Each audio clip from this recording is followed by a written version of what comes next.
네게부 땅으로 가서 어디로 가요? 그랄로 갔다 오겠습니다. 그랄 땅. 그랄 땅이 뭐냐면 이제 이 서쪽 약간 지중해 지금의 블레셋 그 다음에 이제 블레셋 사람들이 더 살았던 그런 그쪽입니다. 시간은 아브라함이 지금 현재 나이가 100세고요. 사라가 90세가 되는 거죠. 사라는 지금 어떤 상태일까요? 네, 임신한 상태인 거죠. 자, 근데 여기서 이제 되풀이되는 잘못이라고 써주는데 또다시 잘못을 되풀이를 하는 거예요. 아브라함이. 무슨 잘못을 되풀이하죠? 네, 사라를 또 누구로 속입니까? 네, 누이로 속이는 거예요. 25년 전에 애국으로 내려갈 때, 기근이 왔을 때, 애국으로 내려갔을 때 사라를 누이로 속인 것처럼 이번에도 또 그렇게 하는 거죠. 이제 그랄이라는 지역에 갔을 때 이번에는 그때는 이집트 파라오가 데려갔죠. 네, 근데 이번엔 누가 데려가요? 네, 그랄 왕 아비멜렉. 이 아비멜렉은 사람 이름이 아니고 뭘까? 왕의 칭호예요. 아비라는 말이 아빠라는 뜻이죠. 아빠. 멜렉은 왕이니까 아버지는 왕이다. 나의 아버지가 왕이었다. 그 말이거든요. 그러니까 내 아버지가 왕이니까 나도 뭐예요? 왕인 거죠. 그런 칭호예요. 왕의 칭호. 이 그랄 왕 아비멜렉이 사라를 데려가는 거예요. 그러니까 이삭이 탄생하기 전에 지금 위기가 찾아온 거죠. 하나님의 약속대로 이제 그 이삭이 탄생이 돼야 되는데 이제 아내로 이렇게 데려가 버리는 그런 위기가 찾아오는 거죠. 우리가 생각해 볼 것은 이때 사라의 나이는 몇 살이었다? 90세인데 미모 때문에 데려갔어요. 이거 대단하지 않아요? 아무튼 관리를 정말 잘했는 거예요. 그리고 그렇다고 무슨 그 사라가 맨날 마사지를 받으러 다닌다든지 그러진 않겠죠. 네. 대단한 미모를 가졌을 것이고 또 이제 어떤 성경학자들은 임신을 하게 되면 그 몸의 상태가 좀 뭐라 그러지 원기 활력을 회복하는 쪽으로 바뀐다고 해요. 몸이 여자의 몸이. 그래서 더 이렇게 아름답게 보였을 것이다. 이제 뭐 그런 것도 있고 아까 말씀드렸던 것처럼 사라 자체에서 나오는 어떤 그 사람의 인품 그런 것들이 어떤 그 외모가 더 돋보이게 보이게 했을 것이다. 또 다른 설은 뭐 정치적인 목적으로 아브라함이 부유하고 강대하기 때문에 이제 어떤 동맹을 맺기 위해서 뭐 그렇게 했다. 뭐 이렇게 여러 가지 설이 있습니다. 아무튼 중요한 것은 아비멜렉이 사라를 어떻게 했어요? 데려갔다는 거예요. 안에 삼으려고. 이대로 갔다가는 또 어떻게 돼요? 사라를 뺏기잖아요. 하나님이 적극적으로 또 개입을 하시죠. 아비멜렉에게 현몽, 아비멜렉 꿈에 나타나셔서 이 사람은 아브라함이라는 사람의 아내다. 네가 이렇게 아내로 취하면 안 된다. 이렇게 얘기하죠. 아비멜렉이 변명을 하죠. 제가 깨끗한 마음으로 했습니다. 그러면서 4절에서 뭐라고 얘기하죠? 자, 4절 같이 읽겠습니다. 시작. 아비멜렉이 그 여인을 가까이 하지 아니하였으므로 그가 대답하되 주여 주께서 의로운 백성으로 대하시나이까. 5절까지 시작. 그가 나에게 있는 내 의라고 하지 아니하나이까. 그 여인도 그는 내 오랍이라 하였사오니 나는 온전한 마음으로 깨끗한 손으로 이렇게 하였나이다.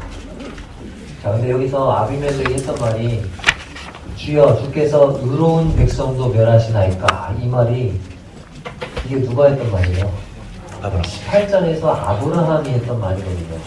아브라함이 해야 될 말을 하나님을 믿지 않는 지금 이방 왕의 입에서 이런 말이 나오게 누가 한 거예요 지금?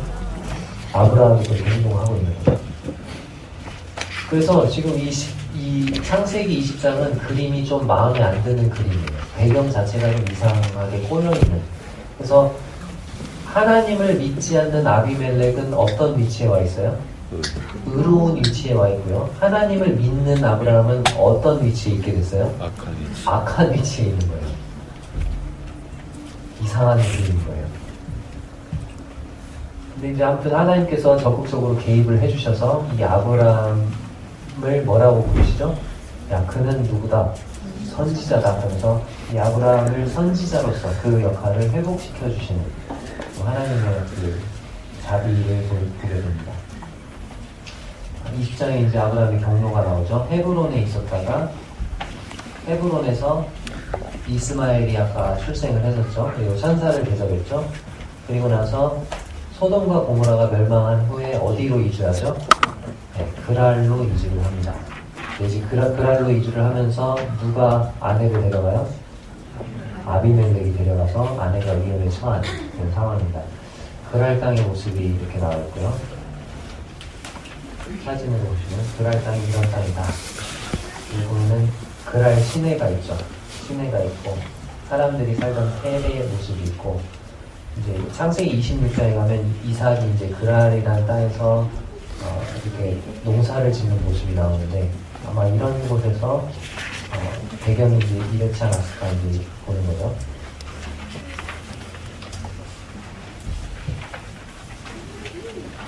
자, 이제 그런 일이 있은 후에 아비멜렉이 어떻게 합니까? 아브라함을 불러가지고 구절에 아비멜렉이 아브라함을 불러서 그에게 이르되 내가 어찌하여 우리에게 이같이 하느냐 내가 무슨 죄를 내게 범하였기에 네가 나와 내 나라에 큰 죄에 빠질 뻔하게 하였느냐 내가 합당하지 아니한 일을 내게 행하였도다 하고 또 이게 10절에 보면 네가 무슨 뜻으로 이렇게 하였느냐 이렇게 얘기를 하는 거죠. 그러니까 이 아비멜렉의 책망을 듣는 이 아브라함의 모습은 세상의 책망을 듣는 그리스도인의 모습을 대변하고 있습니다. 세상을 책망해야 할 그리스도인이 세상으로부터 책망을 듣는 그런 모습을 보여주는 거죠. 부끄러운 모습이죠. 아브라함이 네가 왜 이렇게 했냐 그랬더니 궁색한 변명을 해요. 첫 번째 두 가지 이유를 냈는데 첫 번째는 두려움 때문에 그랬다. 이곳은 하나님을 두려워하지 않아서 나를 죽일까 생각했다. 두 번째 절반짜리 진실을 얘기하죠. 사라는 나의 이복 누이다. 그래서 내 아내가 됐다. 그러니까 이복 누이니까 누이 맞다. 이제 이런 식으로 궁색한 변명을 내는 거죠. 이런 말이 어떻게 보면 아브라함의 신앙 고백을 보잘것없게 만드는 거죠. 그러니까 이렇게 말하는 거랑 똑같은 거예요. 나는 하나님을 따르는 사람인데 하나님이 나를 보호해 주리라 믿을 수가 없어서 거짓말했다. 내가 하나님을 믿는데 그 하나님이 나를 이곳에서 지켜줄 수 없을 것 같아서 내가 거짓말했다. 이렇게 말하는 거랑 똑같은 거예요. 말도 안 되는 변명을 하는데 아비멜렉이 그 말 듣고 막 당장 집어치워라고 막 뭐 이렇게 한 게 아니고 아비멜렉은 또 참 은혜롭게 또 그것을 또 처리하죠. 아비멜렉이 어떻게 했냐면 양과 소와 종들을 아브라함에게 주고 사라를 돌려보냅니다. 그리고 15절에 보면 자기 땅에 살도록 허용해요. 그리고 은 1000개를 줍니다. 내가 은 1000개를 네 오라비에게 주어서 이 일을 해결하겠다. 그렇게 얘기를 하죠. 그래서 은 1000개가 뭐냐면 이게 뭐 1000개, 은 1개 뭐 이렇게 개로 나오면 이게 뭐냐면 3개를 말하는 거예요. 3개.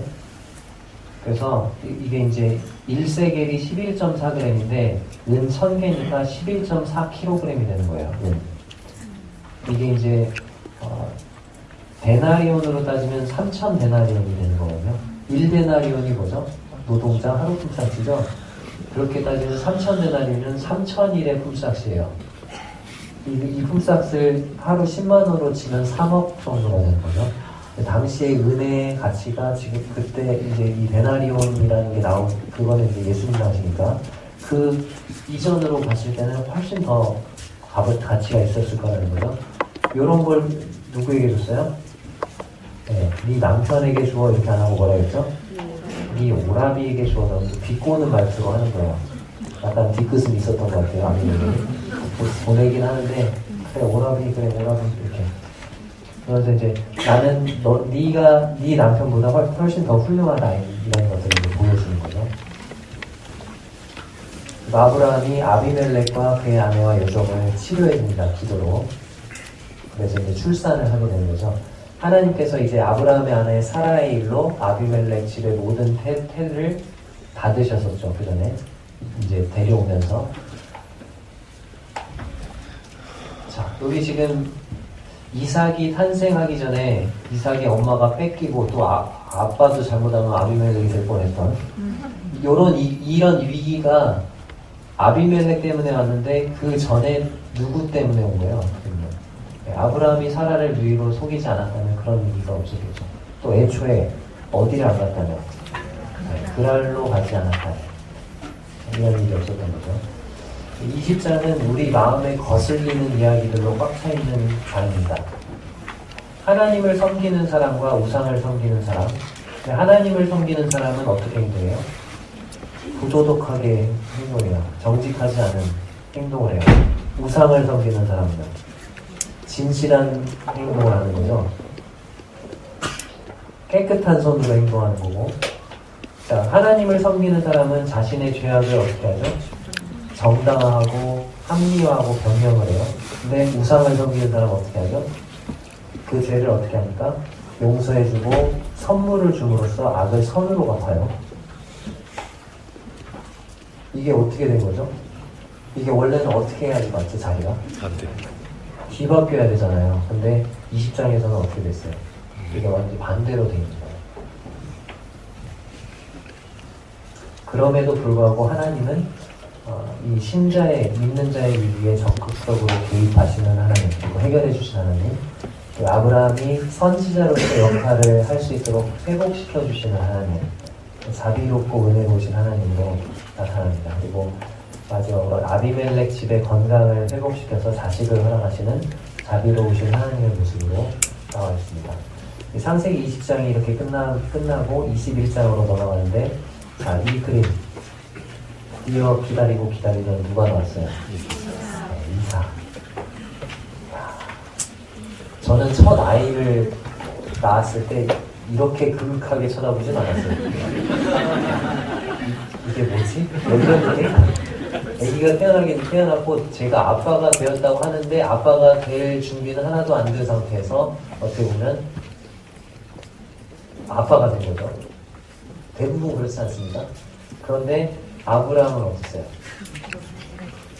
아브라함이 결혼을 했을 나이가 고대 근동에서 여자들은 평균 15세 때 결혼을 했대요.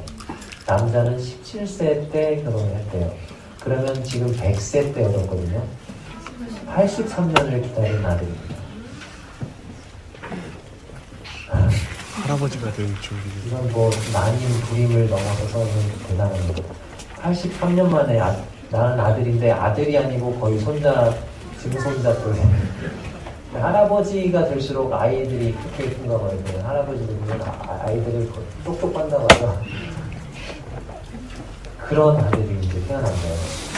이 아이의 이름이 뭐예요? 이삭. 웃음이에요, 웃음. 웃음이 우리 집에 찾아온 거죠. 100세. 사라의 나이 몇 세? 90세. 네. 이삭이 드디어 출생을 합니다.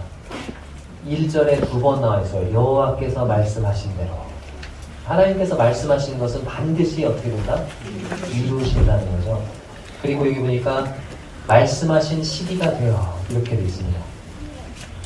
2절에 사라가 임신하고 하나님이 말씀하신 시기가 되어. 하나님의 시간이 있다는 거예요. 하나님의 때가 있고 하나님의 타이밍이 있다는 거예요. 그때에 하나님께서 이루신다는 거죠. 하나님이 일을 시작하시는 타이밍은 언제입니까?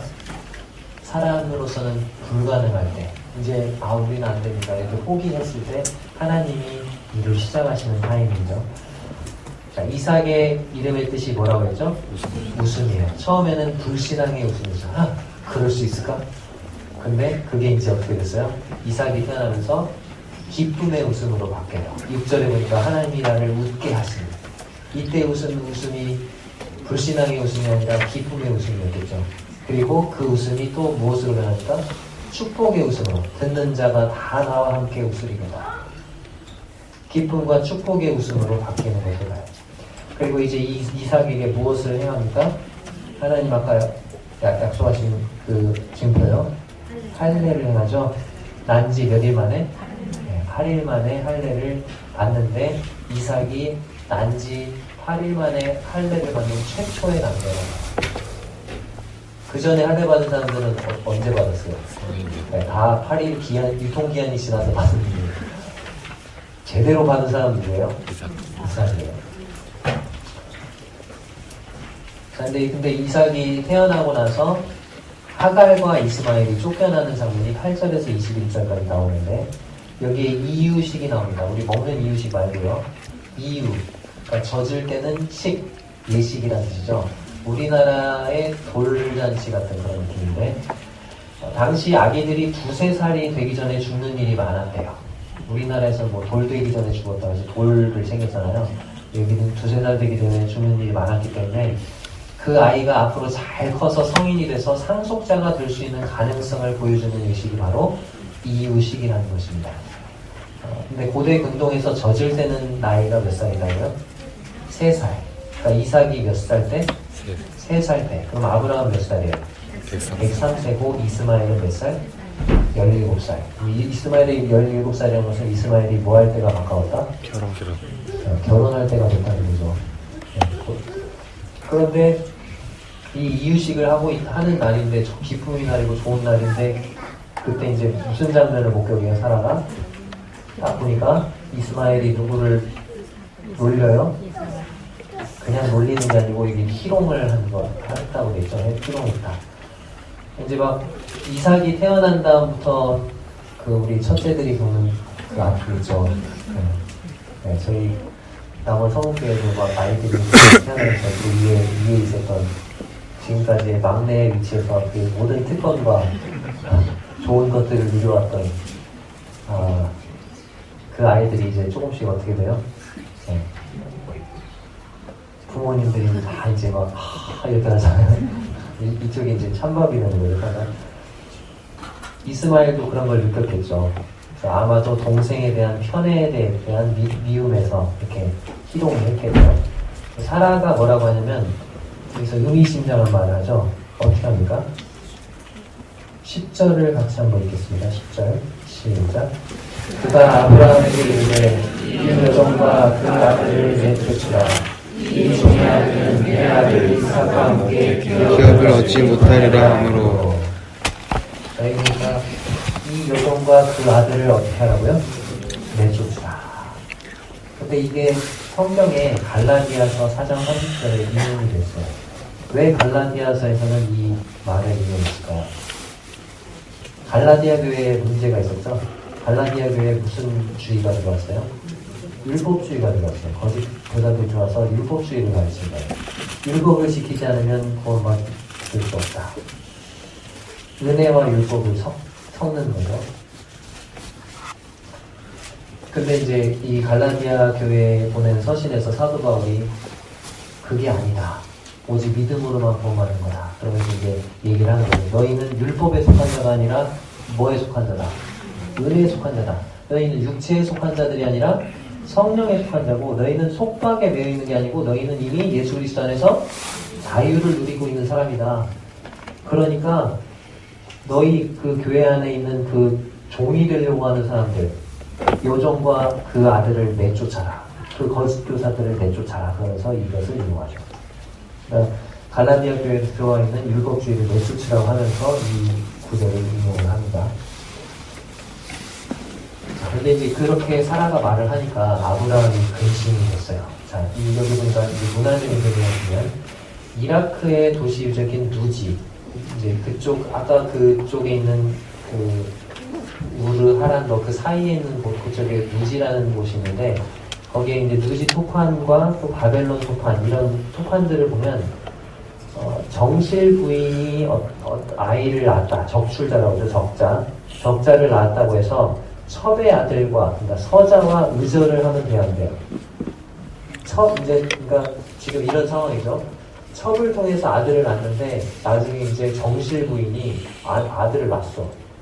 그러면 얘를, 너 이제 필요 없어. 그거 이렇게 의절을 하면 된다는가? 안 된다는 그런, 그게 있어요. 당시. 사회적인 관습이 있었던 거예요. 그러니까 그것에 반하는 걸 지금 사라는 하라고 하는 거예요. 쫓아보내라고. 그런데 이제 또 다른 그 토판에는 이런 법이 있어요. 여종에게서 자녀를 얻은 자가 그 여종과 자녀를 어떻게 할 수 있다? 해방을 할 수 있다. 쫓아보내는 게 아니고 해방을 하는 거죠. 해방을 시킬 경우에는 어떻게 할 수 없다? 재산의 분깃을 요구할 수 없다라는 규정도 있어요. 그러니까 이 두 가지 규정인데 아무튼 아브라함은 고민을 했을 거예요. 근데 이제 어떻게 하기 위해서는 하나님이 뭐라고 했죠? 사라의 말을 들으라. 그래서 이제 첫 번째 규정과 두 번째 규정이 둘 다 있는데 그 중에 뭘 따르기로 한 거예요? 두 번째 규정이니까 해방을 시켜주는 쪽으로 이렇게 이제 결정을 한 거죠. 보내는 거죠. 하나님이 개입하셔서 사라의 말을 들으라. 이삭에게서 나는 이삭을 의심하는 것이다. 이스마엘도 한 민족을 이루겠다. 그 말을 듣고 아브라함이 순종합니다. 자, 제가 그랬죠. 아브라함은 항상 언제 일어나요? 아침에 어떻게 일어난다고요? 일찍이 일어나서 저녁에 순종하는 게 없어. 근데 아침 일찍 순종해야 해. 즉각적으로 부지런한 사람이라고 알 수 있죠. 자, 근데 그 하갈과 이스마엘을 내보내면서 뭘 줘요 지금? 떡하고 뭘 줬죠? 뭘 하니까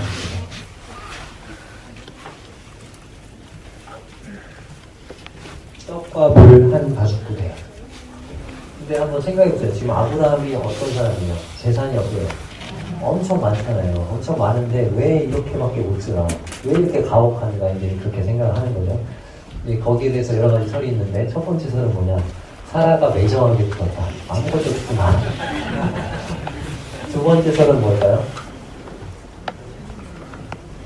아브라함이 많이 아무리 챙겨줘도 많이 주더라도 하나님이 함께 하시지 않으면 그게 충분할까요? 하갈과 이스마엘이요? 아니죠. 그런데 반대로 아브라함이 조금 준다고 해도 그 하갈과 이스마엘이 가는 길에 하나님이 함께 하신다면 충분할까요? 네, 충분한 게 되겠죠.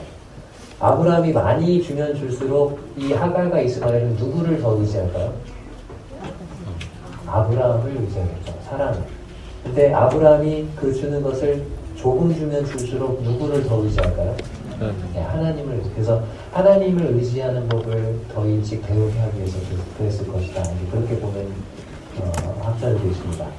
저는 1번보다는 2번을 택하고 싶은데 아무튼 그리고 이제 그렇게 보냈는데 이제 떡도 떨어지고 물도 떨어지죠. 그래서 이제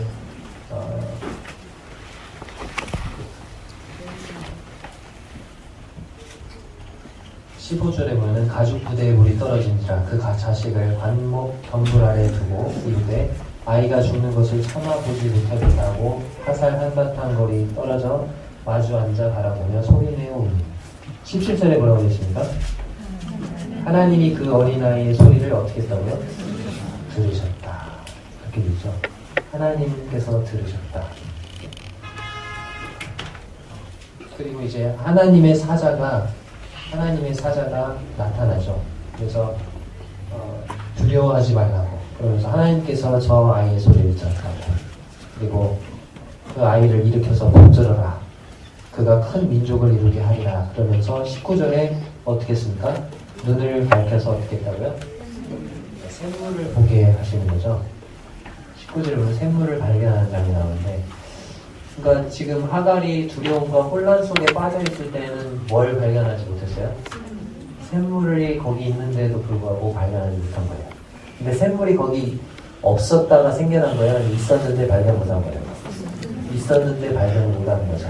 우리도 그렇잖아요. 뭔가 막 혼란스럽고 막 그런 게 있으면 해결책이 분명히 그 눈앞에 있는데도 불구하고 그걸 못 보는 거죠. 근데 그 해결책은 원래부터 거기 있었다고 합니까? 있었다는 거죠. 발견하지 못했을 뿐인 거죠. 그리고 이제 여기서 21절에 보면은 이 이스마엘이 어디에 거주했다고 되어 있습니까? 네, 바란 광야에 거주했다 하다 말해서 파란이라고. 그리고 이게 들라귀의 페레하고 이제 언어유희라고 말씀드렸습니다. 부엘세바 아래쪽에 있는 광야고요. 이 바란 광야에 거주할 때 그의 어머니 그 하갈이 그를 위하여 어디에서 아내를 얻어줬어요? 왜 외국 땅에서 아내를 얻어줬을까? 자, 시어머니가 어느 나라 사람이에요? 애국 사람. 자기 하갈이 애굽이니까 며느리 누구 얻는 게 편하겠어요? 말 통하는 애국 사람. 자, 이 지도에 보면은 바란 광야가 여기 보이죠? 그리고 가나안 광야의 모습이 이렇게 나와 있습니다. 그리고 21장으로 넘어가겠습니다. 21장. 21장에 지금 22절에서 34절. 브엘세바에서 이제 협정이 나오는데,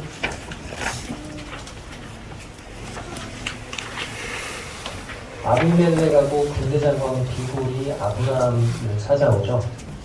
찾아와서 이제 막 협정을 맺자고 해요. 근데 이제 아비멜렉이 아브라함에게서 발견한 두 가지 사실이 있는데, 이 두 가지 사실이 서로 모순을 이룬다는 거죠. 첫 번째는 뭡니까? 하나님이 아브라함과 함께 하신다는 거예요. 아브라함이 우물을 팠다는 우물물이 솟아나거든요. 근데 지금 이 지역은 물이 어때요? 귀한 지역이죠? 우물을 판다. 근데 우물을 파서 샘을 얻었다면, 저 사람이 섬기는 신이 함께하는 사람. 이렇게 인식되는 거죠. 이 광야에서 물을 제공하는 그 하나님이 아브라함과 함께하는구나, 이런 걸 알았어. 근데 아비멜렉이 겪었던 또 아브라함의 또 나쁜 면이 있죠. 뭐예요? 거짓말을 잘해. 이게 서로 어때요? 맞아요? 틀려요? 맞아요? 아니, 이게 좀 안 맞는 거잖아요, 서로. 아브라함이 거짓 대행한다는 것을 알았던 거죠. 그래서 이 아비멜렉이 찾아와서 하는 말이 있어요. 뭐라고요? 어떻게 행하지 말라고? 거짓 대행 행하지 아니하기를. 23절에 그런즉 너는 나와 내 아들과 내 손자에게 거짓 대행 행하지 말라고 그렇게 얘기하는 거죠. 내가 내게 후대한 대로 너도 내게 후대하라. 아비멜렉이 그렇게 얘기를 하니까 아브라함이 이제 책망을 하죠. 책망을 했다는 말이 이제 다른 성경 번역에는 complain, 불평을 했다. 아비멜렉의 종들이 아브라함의 우물을 빼앗은 일에 대해서 불평을 하죠. 아비멜렉이 변명하죠. 나 몰랐다. 오늘에야 들었다. 이거는 통치자로서의 적절한 대답이에요? 아니면 부적절한 대답이에요? 부적절한 대답이죠. 그런 상황을 잘 파악하고 그래야 되겠죠. 이게 이제 부엘세바라는 말이 나오는데, 부엘이 우물이라는 뜻이죠. 세바가 맹세라는 뜻도 있고 일곱이라는 뜻도 있습니다. 그래서 맹세의 우물 또는 일곱의 우물이다. 이제 아브라함이 양과 소를 주면서 일곱 암양 새끼를 따로 또 줘요. 우물 판 증거로. 이걸 받아가지고 내가 이거 우물 내가 팠다는 거 그 증거를 삼아라 하면서 이제 주죠. 그래서 그걸 받죠. 그리고 나서 이제 아브라함이 부엘세바에서 33절을 보면 무슨 나무를 심었습니까? 에셀나무를 심고 거기서 영원하신 여호와의 이름을 불렀으며 이렇게 있죠. 에셀나무를 심고 그 아래 거한다는 것은 어떤 나무를 심고 거한다. 이것은 전쟁의 상징이에요? 평화의 상징이에요? 어떤 사람이 나무를 심고 그 아래에서 이렇게 유유자적하게 평화롭게, 평화와 안정의 표시입니다. 자, 여기 보이는 게 이제 부엘세바의 유적지고요. 부엘세바는 이스라엘의 최남단 도시고, 아까 말씀드렸듯이 부엘은 우물, 세바는 일곱이라는 뜻입니다. 여기 부엘세바에 가면 아브라함의 우물이라고 불리는 그런 우물이 있어요. 이 우물이 그 우물이 아닌가 이제 그렇게 추측하는 거죠. 그 부엘세바 유적지 그 입구에 보면 이런 나무가 있어요. 좀 큰 나무인데 이게 에셀나무입니다. 이 에셀나무고 이 에셀나무 잎이 이렇게 생겼어요. 이 에셀나무다 보니까 어때요? 이 나무 아래에 있으면 시원할 것 같아요? 더울 것 같아요? 시원할 것 같죠? 이 광야 지역인데 요런 나무가 없어요. 별로. 광야에는. 되게 광야에서 그늘을 제공해주는 그런 나무가 알려져 있고, 또 이 이파리가, 저 이파리를 따가지고 이렇게 씹어보면 맛이 어떨까요? 짜요, 짜. 여기에 나뭇잎에서 염분이 분비가 돼요. 소금기가 있어요. 염분을 얻을 수가 있어요. 그리고 세 번째로는 백성들의 일상생활과 밀접한 관계를 맺고 있어요. 여호수아가 들었던 단창, 그 창자로 뭘로 만들었을까요? 성경에는 무슨 나무다 이렇게 얘기하지 않아요. 근데 이스라엘 광야에서 어떤 목재로 쓸만한 나무가 딱 두 가지인데, 하나는 시핀나무고 하나는 에셀나무입니다. 근데 시띠나무는 백성들이 일반적인 그런 용도로 사용하지 않는 나무예요. 왜? 시띠나무로 주로 뭘 만들었죠? 성막의 기구들을 만들었기 때문에 이거 하나님께 거룩하게 드려지는 나무이기 때문에 시띠나무를 사용하지 않아요. 우리 성경에는 조각목으로 번역이 되어 있어요. 조각목. 이게 조각목이 조각, 나무 조각이 아니고 조각자 나무라는 그 나무로 번역을 하는데 아카시아 나무를 뜻해요. 이 시띠나무 아니면 에셀나무인데 그러면 여호수아의 단창에 사용됐을 창자루에 사용됐을 나무는 시띠나무일까요? 에셀나무일까요? 에셀나무였을 것이다 라는 거죠. 자, 이제 21장을 이렇게 정리하고요. 자, 여기 지금 그림을 보시면 어떤 장면이 같습니까?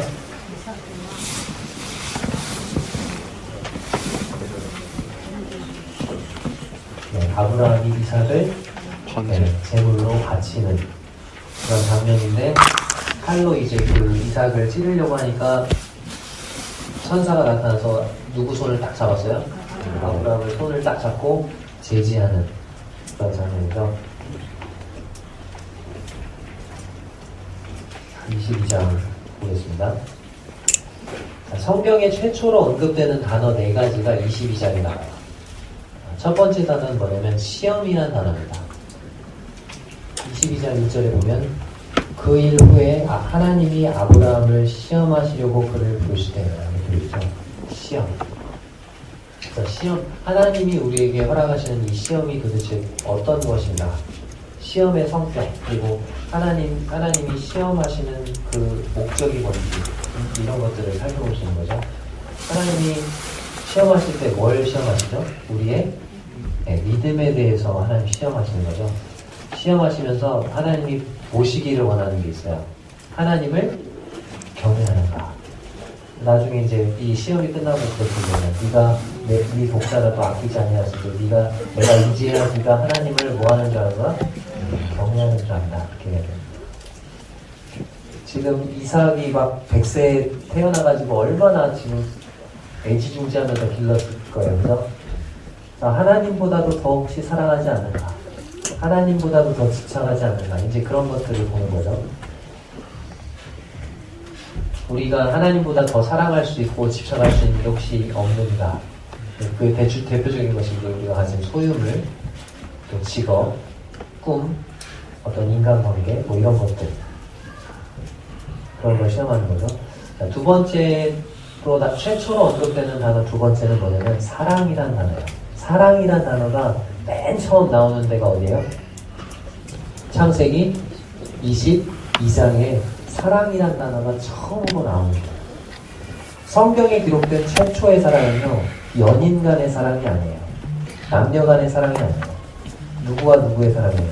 네, 아버지와 아들의 사랑인데, 자신의 하나밖에 없는 아들을 기꺼이 희생하는 아버지, 그리고 아버지의 말씀이라면 죽기까지 순종할 준비가 되어 있는 그 아들, 그 둘의 사랑이 최초의 사랑으로 기록돼요. 그래서 근데 이 사랑이 너무나도 누구의 사랑을 닮았죠? 네, 성부 하나님과 성자 하나님의 그 사랑을 너무나도 닮은 거죠. 성부 하나님과 성자 하나님의 그 사랑이 이제 여러 가지 모습으로 우리 가운데서 나타나고 있는 거죠. 여러 가지 사랑의 모습으로. 그리고 5절에 보면 예배라는 단어가 처음으로 등장해요. 예배. 예배라는 것이 어떤 것인가? 자, 예배는 값진 것을 드리는 것, 최고의 것을 드리는 것이라는 것을 우리가 알 수 있는 거죠. 아브라함이 드렸던 예배는 어떤 예배였어요? 뭘 드렸어요? 자기의 하나밖에 없는 아들을 드린 그런 예배를 드린 거죠. 자기에게 가장 가치 있고 값지고 최고의 것을 드린 거죠. 왜? 하나님이 그런 것을 받으실 분이시기 때문에. 그리고 18절에 보면 준행, 순종이라는 단어로 옮길 수 있는데, 순종이라는 단어가 처음으로 등장하는 곳이 바로 창세기 22장입니다. 무엇이 과연 순종인가? 무엇이 하나님을 기쁘시게 해드리는 순종인가? 그것을 우리가 살펴볼 수 있는 거죠. 그 하나님이 기뻐하시는 순종은 바로 즉시 순종하고 무조건 순종하는 거고, 논리적으로 이해가 되지 않아도 순종하는 것. 이것이 하나님이 기뻐하시는 순종인가 하는 것을 알 수 있는 거죠. 22장을 천천히 한번 살펴보겠습니다. 2절에서 이제 하나님이 명령을 하세요. 어떻게 하라고요? 22장 2절을 같이 한번 읽겠습니다. 시작. 여호와께서 이르시되 내 아들 내 사랑하는 독자 이삭을 데리고 모리아 땅으로 가서 내가 네게 일러준 항상 거기서 그를 번제로 드리라. 자, 여기 보니까 네 아들 네 사랑하는 누구 이삭이라고 돼 있어요? 독자 이삭. 물론 아브라함에게는 아들이 하나 더 있었죠. 어디 이스마엘이 더 있었지만 약속의 자녀는 이삭 한 명 뿐이었어요. 그래서 독자 이삭이라고 얘기하죠. 여기에 모리아 땅으로 가라고 했는데, 모리아 땅이 어떤 한 산으로 가라고 했는데, 이게 이제 예루살렘의 성전산을 가리킨다는 얘기 알죠? 아브라함은 이에 대해서 순종을 하는데 즉각적으로 순종해요. 또 언제 일어나요? 아침 일찍 일어나야 돼요. 아침 일찍 순종해야 돼요. 그리고 이제 아침 일찍 일어나서 지금 이 브엘세바에서 살고 있잖아요. 브엘세바에서 어디까지? 예루살렘까지 가는데, 브엘세바에서 예루살렘까지 거리가 80km 정도 돼요. 성경에서 하룻길 하면 보통 30km라고 했죠. 그러면은 며칠이 걸리는 길이에요? 3일이 걸리는 길이죠. 천천히 이제 걸어갔겠죠. 천천히.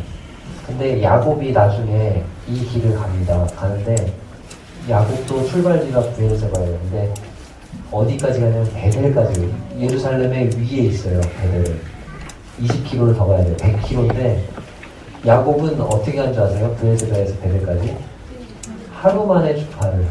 왜? 누구한테 잡혀 죽을까봐. 에사한테 잡혀 죽을까봐 100km를 하루에 주파해요. 3일길을. 비 오는 날에 먼지 나듯 달린 거죠. 잡혀 죽을까봐. 근데 아브라함은 그렇게 갔을까요? 그렇게 안 갔어요. 왜? 3일길이니까 3일길 만에 갔겠죠. 천천히. 그러면서 제발 마음속으로 기도했던 게 있었을 거예요. 우리 주님도 겟세마네에서 이렇게 기도하셨는데, 주님은 아버지 할만하시거든 이 산을 내게서 지나가게 하옵소서 그러시죠. 아브라함, 하나님이 혹시 그 계획을 마음을 바꾸실 수 없을까요? 그런 심정을 아마 그냥 갔을 거예요. 3일에.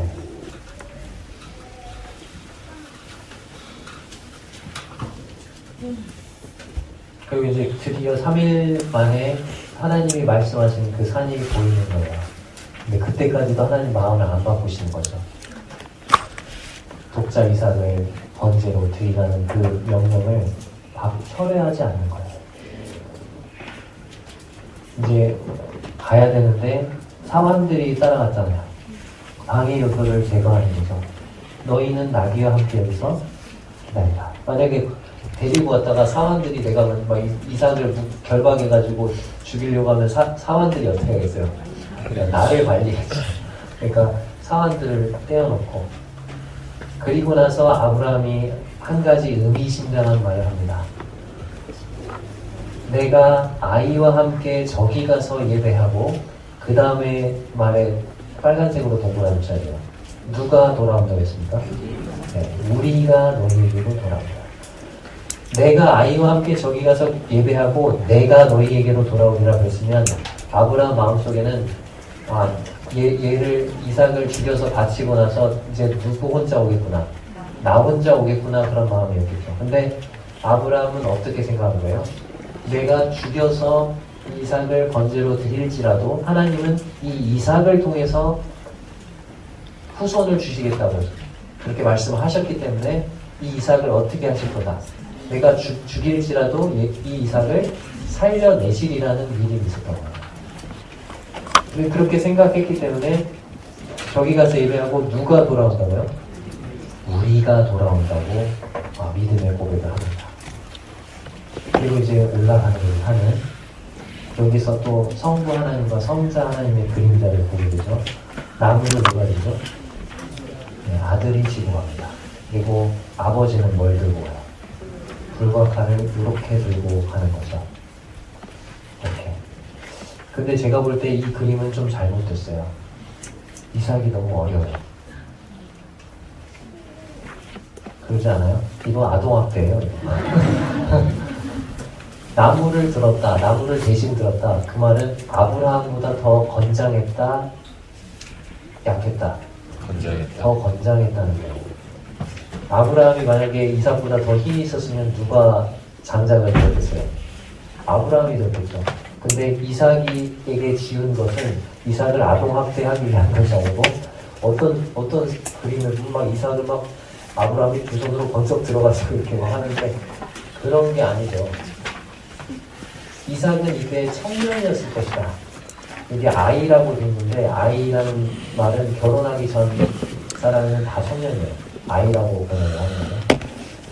어떤 성경학자는 또 심지어 뭐라고까지 말하냐면 이때 이삭의 나이가 예수님이 십자가에 달렸을 그 나이와 비슷한 나이였을 것이다 라고 또 얘기를 해요. 아무튼 이삭은 더 아브라함보다 힘이 셌다는 거예요. 달리기를 하면 누가 이겼을까요? 이삭이 이겼겠죠. 아브라함이 이에 번제나무를 가져다가 그의 아들 이삭에게 지우고 자기는 불과 칼을 손에 들고 두 사람이 동행하더니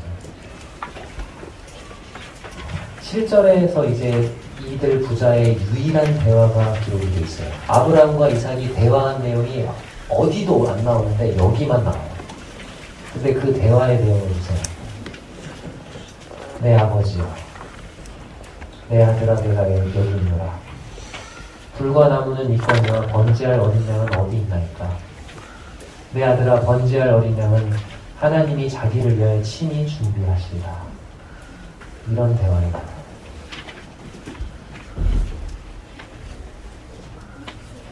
그리고 9절과 10절에 보니까 하나님이 그에게 일러주신 곳에 이른자 이에 아브라함이 그곳에 제단을 쌓고 나무를 버려놓고 그의 아들 이삭을 결박하여 제단나무 위에 놓고 저기 그냥 이렇게 짧게 그렇게 기록이 되어 있는데 많은 것을 생각해 볼 수 있어. 그곳에 이르렀어요. 이제 나무를 빼가지고 그것을 이제 제단을 쌓았겠죠. 쌓고 나서 이제 어떻게 해야 돼요? 이삭아 잠깐 눈 좀 감아봐. 아빠가 뭐 서프라이즈 좀 해줄게. 그렇게 안 했을 거라고. 어떻게 했을까요? 이삭에게 있는 그대로 사실을 얘기했을 거예요. 아브라함이 이삭에게 하나님이 말씀하신 그 명령을 이삭에게 그대로 말했을 거예요. 이삭아 내가 너 얼마나 사랑하는지 알지? 근데 하나님이 너를 번제로 바치래. 근데 하나님께서 너를 통해서 많은 후손을 주신다고 약속하셨어요. 그래서 아빠는 내가 너를 번제로 하나님께 드릴지라도 하나님께서 너를 살려내 주실 것을 믿어. 그러면서 그렇게 얘기를 했을 거예요. 근데 이삭은 어때요? 그 아빠의 말을? 그런 게 어딨어요 그거. 미쳤어요. 도망가 버릴 수 있어요 없어요? 있어요. 달리기를 했으면 더 빠를 거라 그러죠. 그리고 아빠가 칼 들고 이제 밧줄로 이제 묶으려고 할 때 어떻게 할 수도 있어요. 요즘 뭐 사춘기 지난 그 10대들은 아빠 손을 딱 잡으면서 아버지 왜 이러세요? 이럴 수 있어요 없어요? 있어요. 근데 어떻게 했어요? 그 다 100살이 넘은 그 노인이 이때 나이가 뭐 120세 뭐 이 정도 됐을까요? 그 노인이 그렇게 결박을 자기를 하는데 그거를 순순히 결박을 당하는 겁니다. 이삭. 그리고 이삭을 이렇게 막 번쩍 들어가지고 놓은 게 아니고 이삭이 아마 올라갔을 거예요. 계단에. 그리고 누웠겠죠. 그리고 눈을 감았겠죠. 아버지께서 원하시는 대로 하세요. 하나님 명령대로 하세요. 저 준비가 됐어요. 이런 게 여기는 지금 생략이 되어 있지만 그런 것들 생각해 볼 수 있는 거죠. 이 아버지에게 죽기까지 순종하는 이 이삭의 모습에서 누가 누가 생각이 나요? 예수님이 생각이 나죠. 빌립보서 2장 8절에 죽기까지 순종하시. 원하면 죽음을 피할 수 있을 겁니다. 예수님도 마찬가지였어요. 원하면 십자가에서 내려오실 수 있었어요. 겟세마네 동산에서 그 겟세마네 동산 뒤편으로 도망가면 유대광야에 아무도 못 찾아요. 근데 이제 하나님께 드리려고 진짜 칼을 빼들고 치려고 하는 순간 아까 그런 그림처럼 손을 천사가 잡았는지 어쨌는지 아무튼 여호와의 사자가 제지를 하죠. 다급한 목소리로 아브라함아 아브라함아.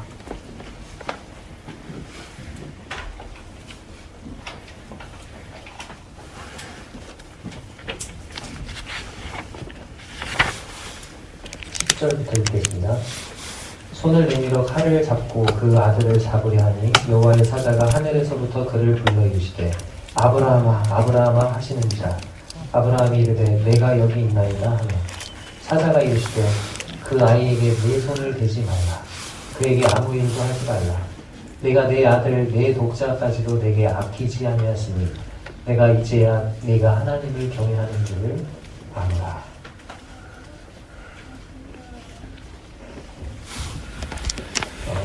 여호와의 사자가 이제 제지를 하죠. 그리고 누구를 아껴주셨어요?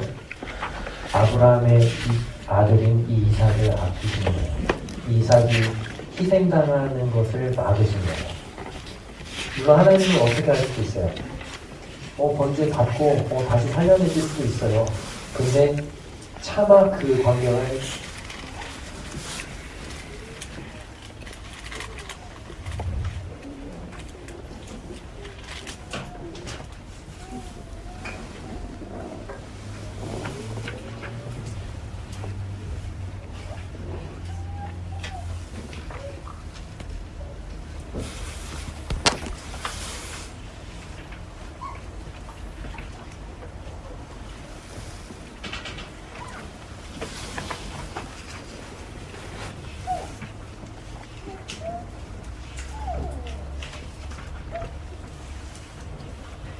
년 후에 이제 하나님이 자신이 그 일을 하셔야 되잖아요.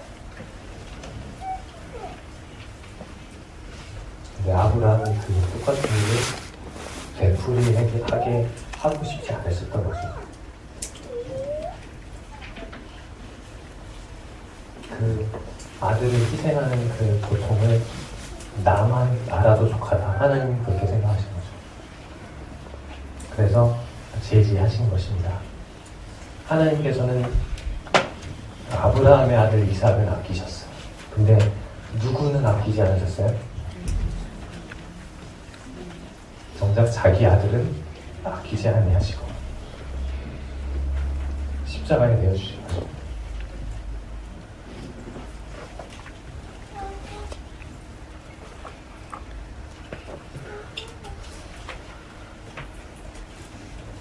믿음은 행위로 증명이 되는 것입니다. 여기 보니까 내가 이제야 네가 하나님 경외하는 줄을 아노라.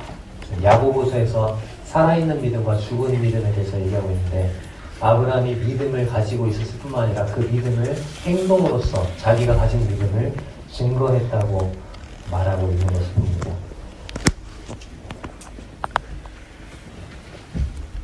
제 아브라함이 14절에 보면은 그 땅 이름을 뭐라고 부르죠?